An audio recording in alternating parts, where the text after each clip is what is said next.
Hello, I'm Tony Westacott, Learning and Development Manager in AWP, and I'm going to give an overview of learning and development opportunities stroke pathways for administration staff. And also that includes apprenticeships that might be relevant to those groups of staff as well.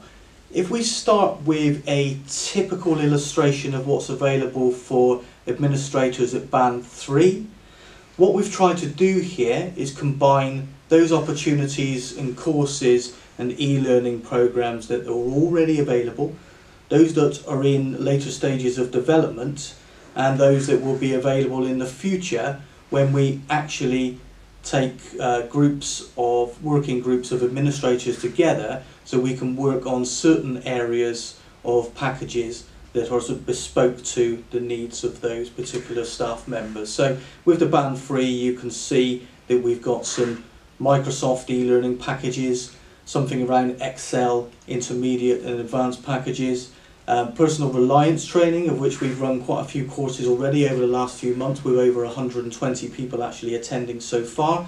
Responding to callers in crisis training, which again has been available for some time and has been attended by many administrators within the Trust already. Something around mental health awareness, and there's other areas of training that might have already been covered within someone's induction, and that might be something around e-rostering as well, and Rio training. So there's not an expectation that everyone routinely follows a pathway in any particular order. These opportunities are available for staff and they can be undertaken on a needs basis, and we do, as I say, understand that many people will have already undertaken some of this training already. We really do want to get some of this training right for those people that will be attending it. So things like minute taking, for example, we do understand that there are a range of different templates currently being used aligned to certain working groups across the Trust. The administrators will be used to. We want to make sure that a focus group is able to discuss exactly what is needed in the context of something like minute taking, so we get the content and the structure of that training absolutely right for those individuals. If I just show you another example, which is an administration role at Band 5, you can see some of the areas that we've already looked at, but also a link to a manager's toolkit, which is a 4-day program which includes a unit around managing, the role of managing in AWP, something around solution-focused conversations which can be used across many areas of skills involved in management, something specifically around managing teams of people, and then something around the whole concept of managing transformation and change, which is something that we all have as a regular and ongoing part of our work.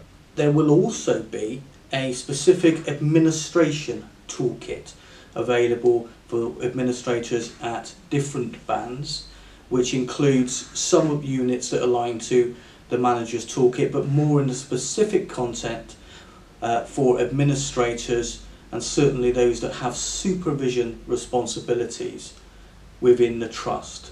So again, you can just see the typical example that aligns to Band 5, and once again, no expectation that people complete any of this in any particular order or a certain timeline, but just gives you an overview of what is available to staff at that level. So those are just two examples at Band 3 and Band 5, but just to mention, these are only examples. Pathways also exist for Band 2, and Band 4 and Band 6 as well. So we go right away through 2, 3, 4, 5 and 6.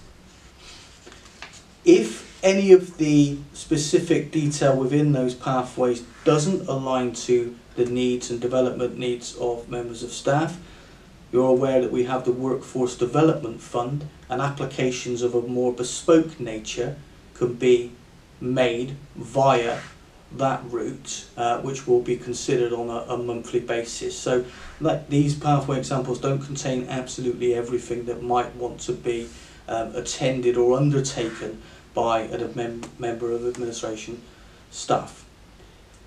We move on now to the administrative apprenticeship pathway.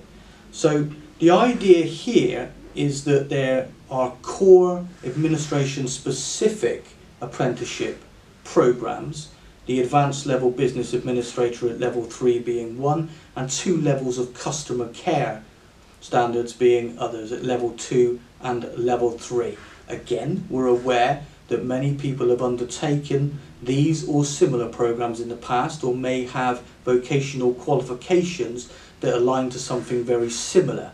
So there will be opportunities for those people, if desired and relevant to their role and supported by managers, to actually step on to something else. And an example of this could be the leadership pathway, with level 3, level 5 and level 6 apprenticeship programs and qualifications on offer.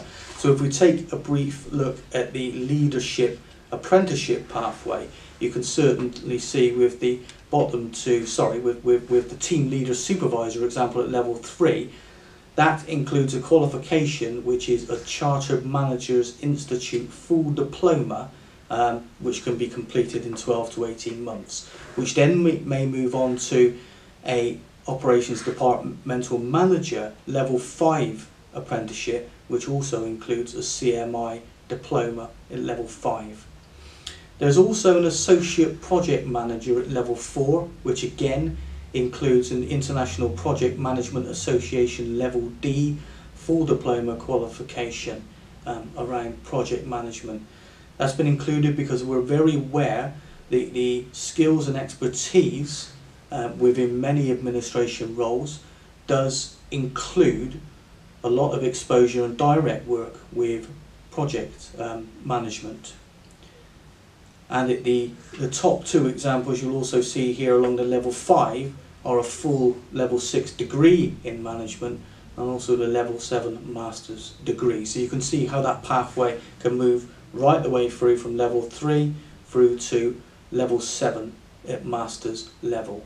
The idea being, as I said earlier, with these apprenticeships, that people on the basis of what they've already achieved have the ability to move across to a different pathway or step up to something like a leadership pathway as well. As I'm sure many people will know, there's much more information available via our space under the skills tab on the apprenticeship pages, where you can find further information on all apprenticeships available, including the application process and the online application form, and a link to contacts where you can ask any specific questions around apprenticeships if needs be. So a really quick tour there of the sort of opportunities that will be available and are coming available and are currently available for administration roles. So I hope that's been useful. Please do come back to us in Learning and Development with any specific questions, but there currently is and will be a lot more information via our space. Thank you.